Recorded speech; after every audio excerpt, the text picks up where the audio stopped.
you know, I'm Faik Malik, Amazon Business Consultant for TL and coaching.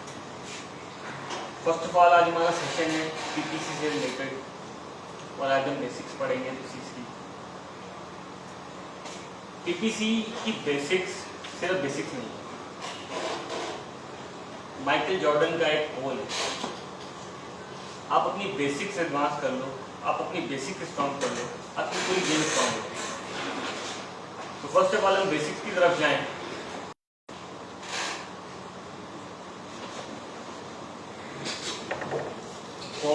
बहुत लोगों के मुंह से एक चीज सुनी जाती है पीपीसी। What is PPC? आपने किसी को पता है पीपीसी? पेपर क्लिप की मायना पेपर क्लिप को मतलब जो कस्टमर सर्च करता है आपने तो प्रोडक्ट पहले पेज पे जो रैंक होती है उस पे ऐड चलाए जाते हैं पीपीसी के थ्रू। तो वो पहले पेपर क्लिक का मतलब एक क्लिक पे कितने पे करोगे आप? एक क्लिक पे कितने पे करोगे? मतलब पे वाला क्लिक साफ लिखा हुआ है optimising success and reaching the power of Amazon PPC। PPC stands for pay per click. जो आप एड्स देखते हैं Amazon पे या गूगल पे, ऑल अबाउट यूट्यूब पे, लिंक्डइन पे, ये सब PPC है। अच्छा, PPC चलती कैसे है? ये तो सब जानना चाहते हैं कि PPC चलती कैसे। इसके फायदे भी हैं, नुकसान भी। फर्स्ट ऑफ ऑल इंट्रोडक्शन देते हैं पीपीसी का। पीपीसी बेसिकली एक ऑप्शन बेस्ड सिस्टम है जो कि Amazon ने जो इंट्रोड्यूस करवाया है। गूगल काफी जगह पे इंट्रोड्यूस हो चुका है। आपने कोई ऑप्शन गया है कभी? नहीं गया तो ऑप्शन में क्या होता है? बेसिकली बिड्स लगती है, बोली लगती है, बिडिंग स्ट्रेटेजी। जब बिड होती है ना तो हर बंदे की एक अलग बिड होती है। कोई बिड विन भी करता है, कोई लूज भी करता है। तो Amazon PPC is a bidding strategy, ठीक है, जहां पे आप अपनी कीवर्ड्स को या प्रोडक्ट को रैंक कर सकते हो। Is a option based system.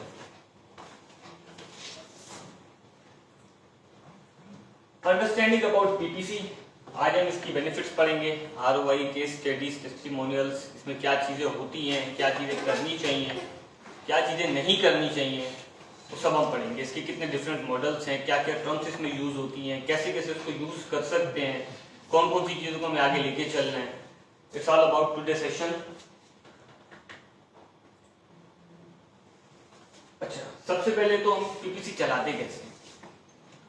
PPC चलाने के लिए जरूरी नहीं है कि आप ब्रांड रजिस्ट्री सेलर हो, जरूरी है कि आप सेलर हो। पीपीसी की टर्म्स हैं वो हम आगे डिस्कस करेंगे। अच्छा, डिफरेंट टर्म्स ऑफ पीपीसी, इसमें हमें एड प्लेसमेंट मिल जाती है। हमारा एड दिख कहां पे रहा है और कैसे दिख रहा है। Emphasise the impact on sale and brand visibility. Obviously PPC हमारी ब्रांड विजिबिलिटी को बढ़ाती है। डिफरेंट टाइप्स ऑफ कैंपेन्स हैं, डिफरेंट टाइप्स ऑफ मैसेज सकते हैं। अच्छा, इसमें 3 टाइप्स की एड्स होती हैं, 3 टाइप्स की टर्म्स होती हैं जो हम बेसिकली पीपीसी में चला सकते हैं। स्पॉन्सर प्रोडक्ट्स, स्पॉन्सर ब्रांड्स और स्पॉन्सर डिस्प्ले। ये 3 टर्म्स Amazon हमें अलो करता है कि हम पीपीसी पे चला सकते हैं। जो स्पॉन्सर प्रोडक्ट है ये आपको, अगर आप जेनेरिक जा रहे हो, ब्रांड रजिस्ट्री सेलर नहीं हो, तब भी आप Amazon आपको अलो कर देगा। स्पॉन्सर ब्रांड्स और स्पॉन्सर डिस्प्ले तभी आपको Amazon अलो करेगा जब आप ब्रांड रजिस्ट्री सेलर हो, अदरवाइज वो आपको अलो नहीं करेगा। अच्छा, इसके अलावा हर कैंपेन में, हर टर्म में कुछ चीजें होती हैं जिन्हें मैच टाइप्स कहा जाता है। 3 टाइप्स होते हैं मैच के किसी भी कैंपेन में, एग्जैक्ट, ब्रॉड, फिक्स।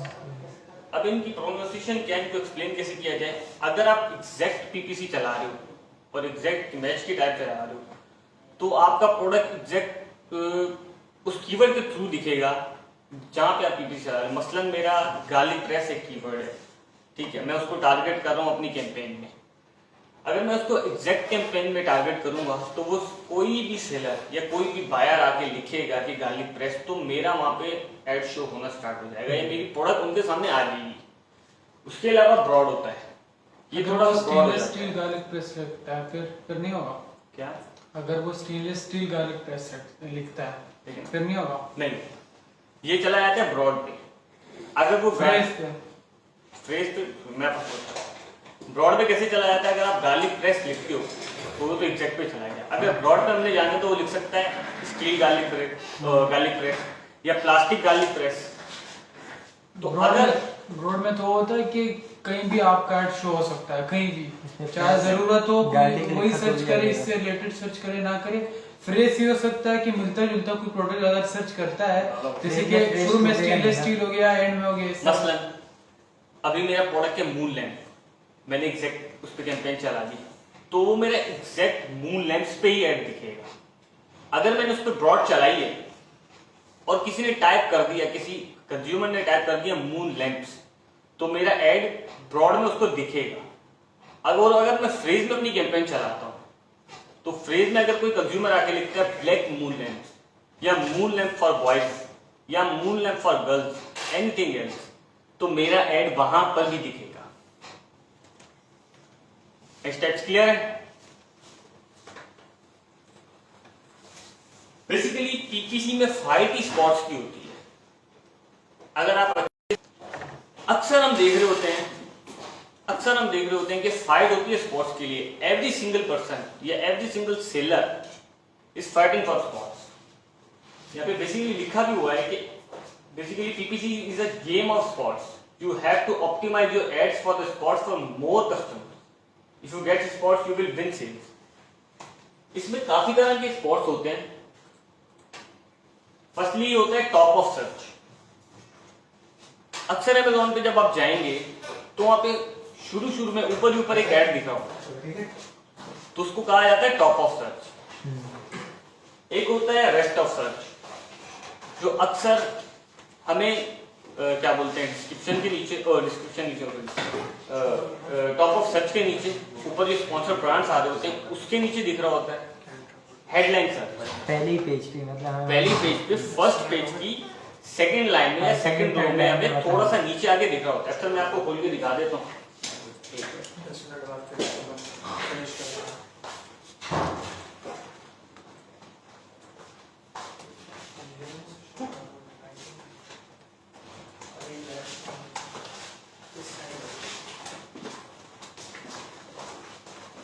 अच्छा, फर्स्ट आपको ऐड दिख रही है, हाँ जी ये आ गया हेडलाइन सर्च। ठीक हो गया। सही। ये स्पॉन्सर्ड है सारे, स्पॉन्सर्ड दिख रहे हैं आपको। जी ये होते हैं टॉप ऑफ सर्च जो हमारे पेज की डिटेल पेज की फर्स्ट पे रैंक हो रहे होते हैं। इस बेसिकली टॉप ऑफ सर्च। तो ये बिल्डिंग से होते हैं सेकंड थर्ड वो पे। मैं आपको बताता हूँ कि कैसे होते हैं। इसके अलावा ये जो हमें दिख रहे हैं ये स्पॉन्सर्ड दिख रहा है आपको। ये इसके अलावा ये और ये सारे आ जाते हैं रेस्ट ऑफ सर्च में। प्रोडक्ट की फर्स्ट पेज पे ही रैंक होंगे लेकिन डिफरेंट कैटेगरीज में रैंक हो जाएंगे, डिफरेंट जगहों पे रैंक हो जाएंगे। बेसिकली एड प्लेसमेंट इसे कहा जाता है। ये हो गए। और इसके अलावा मैं आपको बताता हूं एक होता है हेडलाइन सर्च जो मैंने आपको दिखाया कि ऊपर शो हो रहा था। उसके अलावा होता है प्रोडक्ट टारगेटिंग। हम अपनी प्रोडक्ट दूसरे की तो हमारे कॉम्पिटिटर की प्रोडक्ट पे टारगेट कर सकते हैं। बेसिकली उसके भी कुछ टर्म्स हैं मैं आपको बताता हूँ कि कैसे कर सकते हैं। लेकिन इसमें प्रोडक्ट टारगेटिंग भी होती है और ऑडियंस टारगेटिंग भी होती है। ये भी स्पॉट्स का हिस्सा है। आपकी प्रोडक्ट आपकी कंपेटिटर के डिटेल पेज पर कैसे रैंक होगी, कैसे स्पॉट होगी, उसको कौन से स्पॉट्स मिलेंगे, ये सब हम आगे पढ़ेंगे। स्पॉट्स क्लियर है सबकी? अभी बताया था, समझा तो मैं सकता नहीं, बता रहा हूँ। बेसिकली ये है ही game bidding. Option based system है, बिड लगाओ, जीत जाओ, एड स्पॉट कर लो, सेल आने स्टार्ट। अच्छा, बिडिंग की कुछ स्ट्रेटेजी होती है। यहाँ पे साफ साफ लिखा हुआ है bidding in Amazon PPC refers to the process by which advertisers set the maximum amount they are willing to pay for a click and their ad. Bidding दो टाइप्स की होती है, डायनामिक डाउन ओनली, ठीक है, और dynamic up only. अब dynamic down only और dynamic up only में फर्क क्या है? अगर आप अपनी कोई कैंपेन चलाते हो और कैंपेन अमेजोन को अलो कर देते हो कि भाई मेरी campaign dynamic up only pay चला दो, तो 900% अगर कोई दूसरा सेलर उस प्रोडक्ट पे या उस कीवर्ड पे रैंक कर रहा है या उस कीवर्ड पे वो बिडिंग कर रहा है, तो 900% हो सकता है कि अमेजोन आपकी बिड बढ़ा दे। मतलब $1 की अगर हमारी बिड है तो मे भी ऐसा हो सकता है कि अमेजोन उसको 900 पे ले जाए, $100 पे ले जाए, क्योंकि हमने उसको एक एल्गोरिदम को बता दिया कि भाई डायनामिक डाउन ओनली पे नहीं जाना, डायनामिक अप ओनली पे जाना है। अगर कोई और सेलर बिडिंग करता है, मुझसे अच्छी बिडिंग करता है, तो आप मेरी तरफ से उसकी बिड बढ़ा देना, मेरे एड स्कोर की बिड बढ़ा देना। अगर हम अप एंड डाउन पे रखते हैं तो अगर फिर उसका कम होता है तो हमारा कम हो गया, हमारा एग्जैक्ट रहेगा, आपका भी कम होगा। अच्छा, अगर आप डायनामिक डाउन ओनली पे रखते हो, फॉर एग्जाम्पल हमने अप एंड डाउन पे रखा हुआ है, सही है, एक बंदा है वो बढ़ाता जा रहा है, $1 से $5 पे चला गया, सही, आपका तो उससे ऊपर जाएगा, 6 पे जाएगा। अब उसने जो है ना बिडिंग कम कर दी अपनी, सही है, या तो उसकी है ही कम, तो आपकी वापस नीचे आएगी या आपकी वहीं 6 पे रहेगी? नहीं, ऑब्वियसली नीचे आएगी। अच्छा, डायनामिक डाउन ओनली में क्या होता है कि जब हम एल्गोरिथम को बता देते हैं कि यार हमारी ना टारगेट प्राइस यही है, हमारी बिडिंग की टारगेट प्राइस है $2, अगर $2 से ऊपर ये बिड चली जाए तो तुम खुद ही मेरी बिड बंद कर देना, क्योंकि काफी सेलर्स या काफी क्लाइंट्स ऐसे होते हैं जिनके पास एक स्पेसिफिक बजट होता है और स्पेसिफिक बजट में रह के वो पीपीसी भी चलानी है, उनको सारी चीजें मैनेज करनी है। तो बेसिकली बिडिंग की और बिड विन कैसे की जाती है? अमेजोन बिड विन उसको ही करने देता है जो सेकंड हाईएस्ट बिडर होता है। ठीक है, बिडिंग अब क्लियर है? Dynamic down only, dynamic up only, up and down भी होती है। अप एंड डाउन भी होती है। मैंने आपको डाउन और अप दोनों इस वजह से पढ़ाई, अप एंड डाउन इस वजह से नहीं पढ़ाई, अलग अलग दोनों अलग अलग है, ताकि आपको कॉन्सेप्ट क्लियर। पीपीसी से related what is CPC? CPC stands for cost per click. PPC में तो आपने सीख लिया कि पे पर क्लिक, एक क्लिक पे हमने अमेजोन को पे करना है, कितनी कॉस्ट पे करनी है, लेकिन CPC stand for cost per click. PPC stands for you have to pay, लेकिन CPC stands for you are willing to pay. PPC में आपको सिर्फ पे करना होता है, लेकिन सीपीसी होती है कि आपको वो पे ही करना है। CPC stands for you are willing to pay. वो अगर कोई $2 की बिड कर रहा है ना, कोई $2 की बिड कर रहा है और उसकी सीपीसी $2 नहीं होगी, उसकी सीपीसी से कम होगी, ठीक है। और उसके अलावा सबसे बड़ी बात, सॉरी ये फिर से समझाना, ये सीपीसी का समझ नहीं आ रहा। सीपीसी कम क्यों होगी? सीपीसी मैं बताता हूँ कम। सीपीसी वो हम हमारे बजट से जो हमारे प्रोडक्ट का प्राइस होता है, जो प्रॉफिट होता है, उससे कम होनी चाहिए। आपका मतलब ये है? मैं समझाता हूँ। CPC stands for cost per click. अगर आपने $2 की बिडिंग की है ना, तो ये नहीं हो सकता कि सीपीसी $2 की हो। अगर आपने $2 की बिडिंग कर दी तो हो सकता है किसी ने आपसे कम बिडिंग की हो। तो अमेजॉन उस बिडिंग से, मैंने आपको बताया ना कि बिडिंग होती है जब तो सेकंड जो हाईएस्ट सेलर होता है अमेजॉन उसको विन करने देता है, और इसी टर्म को यूज करके अमेजॉन ने सीपीसी इंट्रोड्यूस करवाया, कॉस्ट पर क्लिक। अगर $2 की बिडिंग आप कर रहे हो तो अमेजॉन आपसे $2 नहीं चार्ज करेगा। कॉस्ट पर क्लिक वो 1.40 सेंट्स भी हो सकते हैं, 1.50 भी हो सकते हैं। ठीक, अब आगे समझ। एक अक्सर सेलर्स को मैंने आप हंसते हुए देखा है, अक्सर लोग पूछ रहे होते हैं एक कॉस्ट क्या है, एक कॉस्ट क्या है, एक कॉस्ट क्या है। बेसिकली मैं आपको बताता हूँ, एक cost stands for advertising cost of spend या एडवर्टाइजिंग कॉस्ट ऑफ सेल्स।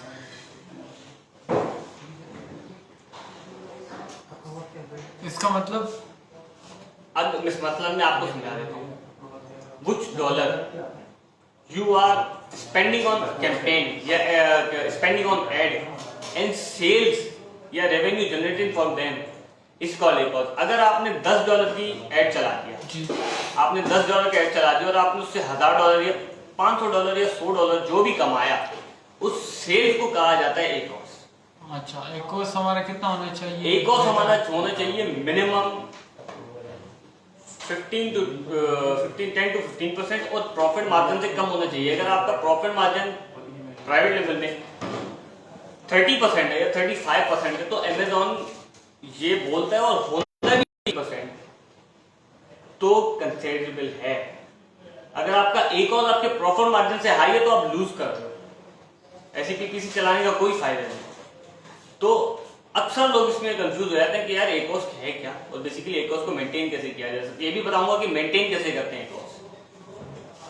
उसके बाद होते हैं ROS, return on advertising cost of sales या spend cash.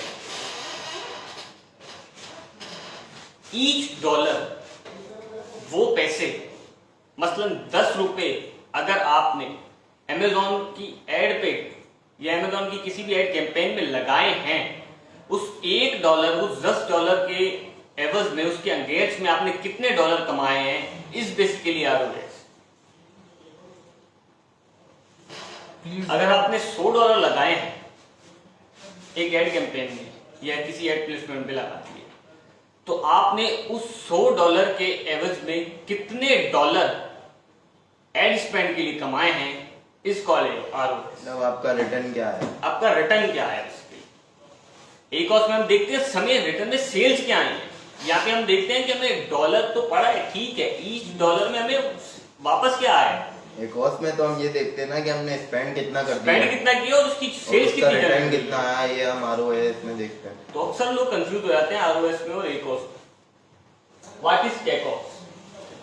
टेकॉस stands for total advertising cost of sales. आपकी जो भी स्पेंडिंग है through ads in PPC, ACoS और आरओएस को मिलाकर total advertising cost of sales को जब हम निकालते हैं तो टेकॉस को ऐसे मेजर करते हैं, टेकॉस को बोला ये जाता है कि जो आपकी सेल जनरेट हुई है थ्रू पीपीसी हो थ्रू ऑर्गेनिक हो, इस कॉलेज टेकॉस। इसमें हम सारी चीजों को मिला के देखा जाता है कि हमारा टेकॉस आ क्या है, बेसिकली हम फॉल कहां कर रहे हैं। उसके बाद होता है सीपीए, कॉस्ट पर एक्विजिशन। अगर आपको 10 क्लिक्स पड़े हैं एक एड पर और आपको एक ऑर्डर आया है तो ऑर्डर कितने का होगा, this called CPA, cost per acquisition. अगर आपको 100 क्लिक्स पर एक ऑर्डर पड़ा है, आपके 100 इंप्रेशन आए, 10 क्लिक्स आए और आपको एक ऑर्डर आया, तो बेसिकली सीपीए हम देखते ही हैं कि हमें सीपीए एक ऑर्डर पर ऑर्डर पड़ कितने का रहा, इस called CPA. What is COR? Click order. ये होता है COR, click order rate. What is CTR? Click through rate. CTR basically stand for, अगर आपने मेरा ऐड देखा है, फाइक मलिक का आपने ऐड देख लिया, आपने उस पर क्लिक तो कर लिया लेकिन आप बोला यार छोड़ो बाद में ले लूंगा, या छोड़ो कोई मसला है, या मेरे पास पैसे नहीं है, या मेरे पास कोई और इशू है, या मेरे पास रखने की जगह नहीं है, कोई भी issue, anything related your strategy और यूर पॉकेट मनी, तो बेसिकली स्टैंड फॉर सीटीआर। अगर आपने मेरा ऐड देख लिया और देख के क्लिक भी कर लिया और नहीं लिया, इस call CTR, click through rate. उसके बाद होता है सीवीआर, कन्वर्जन। जो एड्स ने आपने, जो बेसिकली आपने एड्स से कमाया है, जो सेल्स आपने जनरेट की है या जो अमाउंट आपने जनरेट की है, इस कॉल्ड सीवीआर, कन्वर्जन, उसे कहा जाता है। सिंपल है।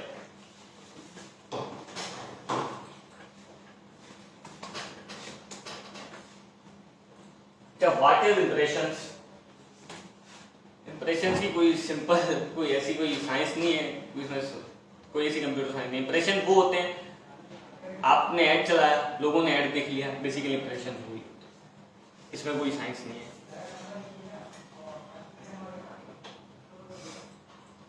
अच्छा, मैंने आपको बता तो दिया था 3 टर्म्स अमेज़न यूज करता है पीपीसी के लिए, स्पॉन्सर, ब्रांड, डिस्प्ले और प्रोडक्ट। फर्स्ट ऑफ ऑल हम प्रोडक्ट्स के हवाले से बात कर लेते हैं।